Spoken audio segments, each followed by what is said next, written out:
A proposal made inside South Africa's parliament is now generating debate across the country and beyond. During a migration and social cohesion symposium held in Cape Town, a Zimbabwean representative called for a temporary amnesty for undocumented migrants until 31 December 2026. The proposal also urged South Africa to revive work, trade, and business visa categories that were outlined in the country's 2017 White Paper on International Migration. Supporters say the proposal could help address documentation backlogs and improve the management of migration. Critics argue it could place additional pressure on public services, employment, housing, and border management. So, what exactly was proposed? Could South Africa introduce an amnesty? And what happens next? Of course, as I have said, that we share historical ties. We remember our liberation icons born in Zimbabwe who played a critical role in the struggle against apartheid. For example, Thomas Nkobi from Plumtree in Zimbabwe became the Treasurer General of the African National Congress. Uba Makhathini Kuduza from Cholocho was part of the people that provided meals to Tatu Mandela when he was underground. We also know Ubaba Mpofu, also who was in prison on Robben Island after becoming the chairperson of the ANC in a Soweto branch. Let me jump all this and come to the amnesty that we are proposing. We recognize the issues, Honorable Chair, that have been raised. But we also accept that irregular migration is not proper. But it is common cause that we have people that have been working for years in South Africa undocumented. Our plea to the Parliamentary Portfolio Committee is that such individuals or workers must be given an amnesty for them to wind down whatever they are doing in South Africa, because we believe that employers must take responsibility in transporting them together with their goods to their countries of origin. So we think that if we were to work around an amnesty of 31st December 2026 without necessarily rounding up those that are undocumented, then they travel and they leave their properties behind, we think it is not proper. Secondly, Chair, we think that we need to return to the White Paper on International Migration as gazetted in 2017, which in our view was progressive, because the reality is South Africa is a member of SADC, and we know that countries, migrants from the SADC region are attracted to work in South Africa. So the White Paper on International Migration gazetted in 2017, as I conclude, proposed 3 visas after it realized this, that you provide a work visa for semi-skilled and low-skilled workers that are already in the Republic of South Africa. You provide a cross-border visa for those that are doing cross-border trade, and you provide a business visa for those that are doing business in South Africa. Thank you so much. Migration has once again become one of the most debated issues in South Africa. As discussions continue over border security, undocumented migration, and regional cooperation, policymakers, academics, and civil society organizations are searching for solutions that balance humanitarian concerns with national priorities. It is within this context that a new proposal has emerged during a symposium hosted at South Africa's parliament.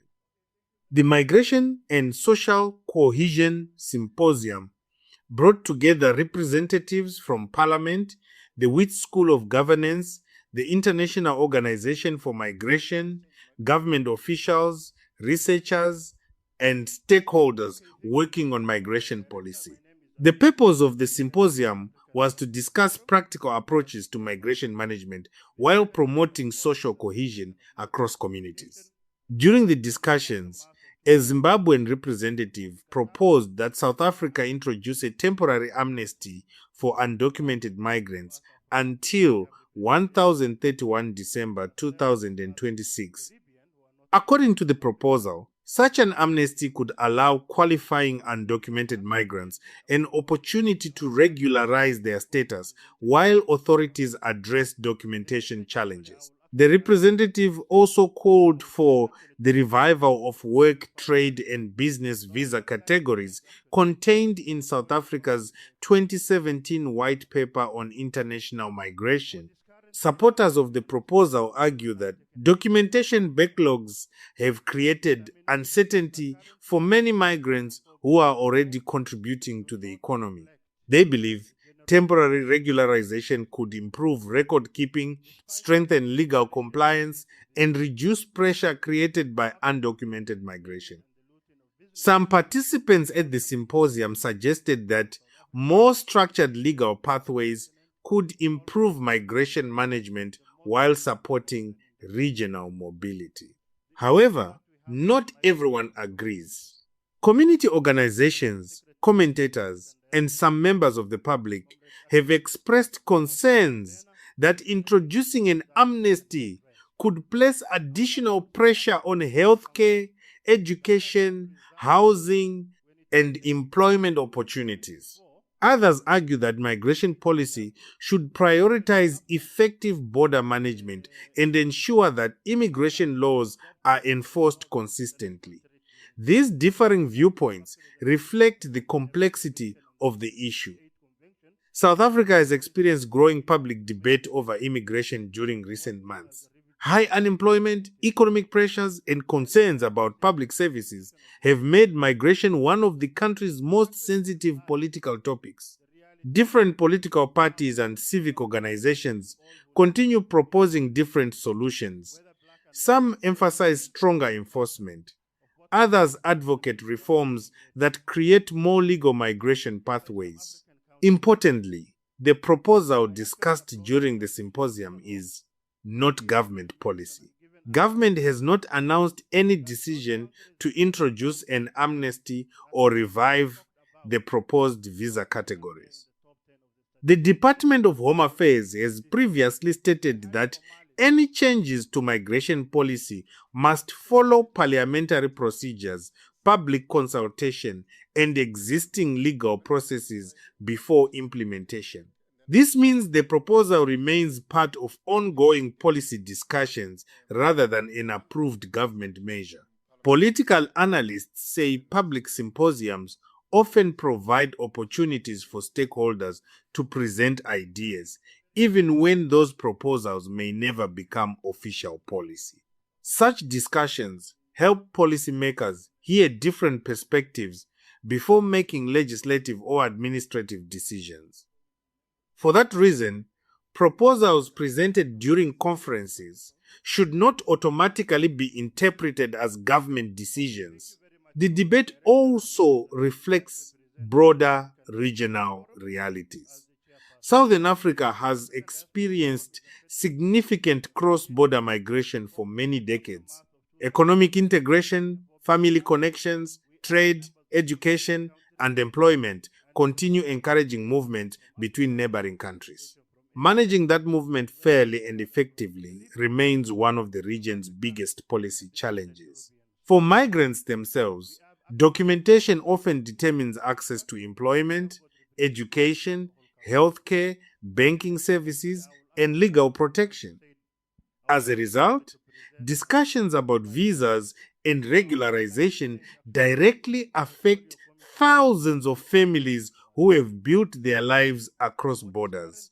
At the same time, governments must balance humanitarian considerations with national security, economic planning, and public confidence in immigration systems. As discussions continue, many South Africans and Zimbabweans will be watching closely to see whether any elements of the proposal gain broader political support. For now, however, the proposal remains exactly that, a proposal.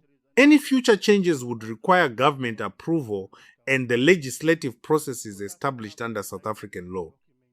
The migration debate is unlikely to end anytime soon. Questions surrounding border management, legal migration, economic opportunity, and regional cooperation will continue shaping political discussion throughout Southern Africa.